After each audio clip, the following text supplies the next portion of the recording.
Hi ಎಲ್ಲರಿಗೂ ನಮಸ್ಕಾರ. ಬೆಳಗಿನ ತಿಂಡಿಗೆ ಗರಿಗರಿಯಾದ ದೋಸೆ ಇದ್ದರೆ ಎಷ್ಟು ಚೆನ್ನಾಗಿರುತ್ತಲ್ಲ.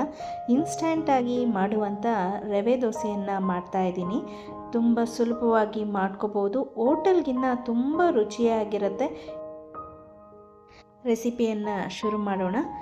ರವೆ ದೋಸೆಗೆ ನಾನಿಲ್ಲಿ ಅರ್ಧ ಕಪ್ಪು ಚಿರೋಟಿ ರವೆಯನ್ನು ತೊಗೊಂಡಿದ್ದೀನಿ, 1/4 ಕಪ್ಪು ಅಕ್ಕಿ ಹಿಟ್ಟನ್ನು ತೊಗೊಂಡಿದ್ದೀನಿ, 1 ಟೇಬಲ್ ಸ್ಪೂನಷ್ಟು ಮೈದಾ ಹಿಟ್ಟನ್ನು ತೊಗೊಂಡಿದ್ದೀನಿ, ಸಣ್ಣದಾಗಿ ಹೆಚ್ಚಿಟ್ಕೊಂಡಂಥ ಕೊತ್ತಂಬರಿ ಸೊಪ್ಪು, ಸಣ್ಣದಾಗಿ ಹೆಚ್ಚಿಟ್ಕೊಂಡಂಥ ಕರಿಬೇವಿನ ಸೊಪ್ಪು, ಸಣ್ಣದಾಗಿ ಹೆಚ್ಚಿಟ್ಕೊಂಡಂಥ 1-2 ಹಸಿಮೆಣಸಿನಕಾಯಿ, ಸಣ್ಣದಾಗಿ ಹೆಚ್ಚಿಟ್ಕೊಂಡಂಥ ಈರುಳ್ಳಿ, ಸ್ವಲ್ಪ ಜೀರಿಗೆ, ಸ್ವಲ್ಪ ಶುಂಠಿಯನ್ನು ಸಣ್ಣದಾಗಿ ಹೆಚ್ಚಿಕೊಂಡಿದ್ದೀನಿ, ಹಾಗೆ ಸ್ವಲ್ಪ ಕಾಯಿ ತುರಿಯನ್ನು ತೊಗೊಂಡಿದ್ದೀನಿ.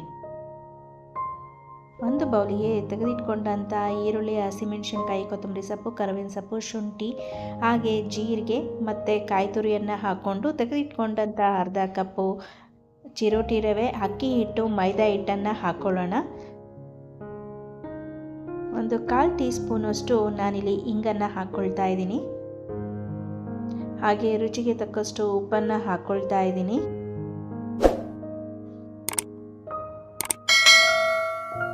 ನಾವು ಯಾವ ಕಪ್ನಲ್ಲಿ ಚಿರೋಟಿ ರವೆಯನ್ನು ತೊಗೊಂಡಿರ್ತೀವಲ್ಲ ಆ ಕಪ್ ಮೆಷರ್ಮೆಂಟಲ್ಲಿ 4 ಕಪ್ಪು ನೀರನ್ನು ಹಾಕ್ಕೊಳ್ಬೇಕಾಗತ್ತೆ.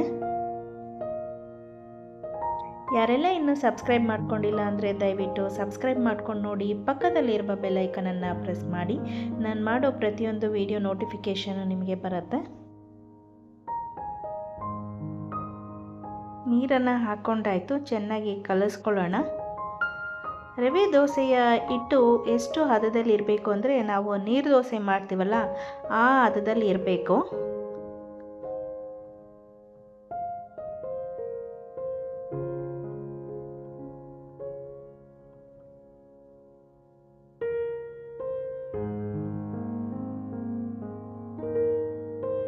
ಚೆನ್ನಾಗಿ ತಿರುಗಿಸಿದ ನಂತರ 1/4 ಗಂಟೆ ಇಲ್ಲ ಅರ್ಧ ಗಂಟೆನಾದರೂ ಫರ್ಮೆಂಟ್ ಆಗೋದಕ್ಕೆ ಬಿಡಬೇಕು.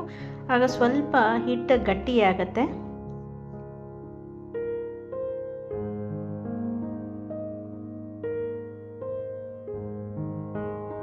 ನೋಡಿ 45 ನಿಮಿಷ ಆಗಿದೆ, ಹಿಟ್ಟು ಸ್ವಲ್ಪ ಗಟ್ಟಿಯಾಗಿದೆ. ಇದಕ್ಕೆ ಅರ್ಧ ಕಪ್ ನೀರನ್ನು ನಾನು ಹಾಕ್ಕೊಳ್ತಾ ಇದ್ದೀನಿ.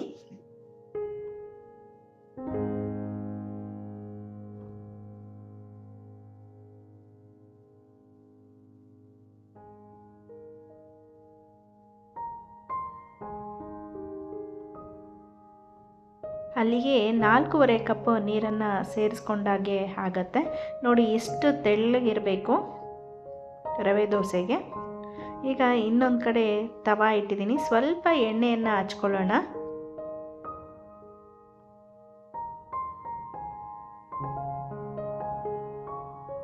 ನಂತರ ನೀರು ದೋಸೆ ಥರನೇ ತೆಳ್ಳಗೆ ಹರಡ್ಕೋಬೇಕು. ಇದು ಆಗಿದೆ ಅಂತ ತುಂಬ ಚೆನ್ನಾಗಿ ಗೊತ್ತಾಗುತ್ತೆ. ನೋಡಿ ಹೊಂಬಣ್ಣ ಬಂದಿದೆ, ಮೇಲ್ಗಡೆನೇ ಕಾಣಿಸ್ತಾ ಇದೆ ಹೊಂಬಣ್ಣ. ತುಂಬ ಕ್ರಿಸ್ಪಿಯಾಗಿ ತುಂಬ ಚೆನ್ನಾಗಿರುತ್ತೆ.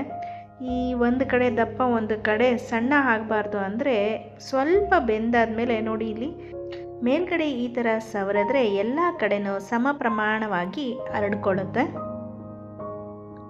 ಸ್ವಲ್ಪ ಎಣ್ಣೆಯನ್ನು ಹಾಕ್ಕೊಳ್ಳೋಣ. ಎಲ್ಲ ಕಡೆ ಎಣ್ಣೆ ಅಥವಾ ತುಪ್ಪನಾದರೂ ಬಳಸ್ಬೋದು.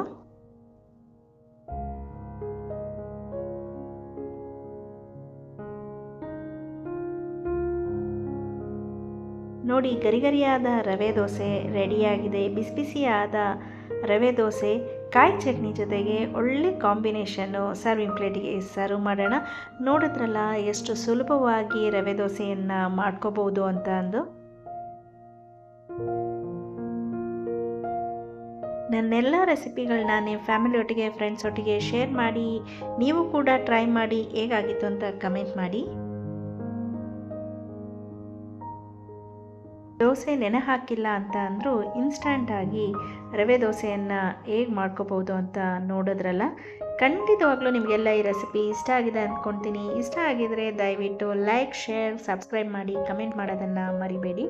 ನಾನು ಮತ್ತೊಂದು ರೆಸಿಪಿಯೊಂದಿಗೆ ಸಿಗ್ತೀನಿ. ಧನ್ಯವಾದಗಳು.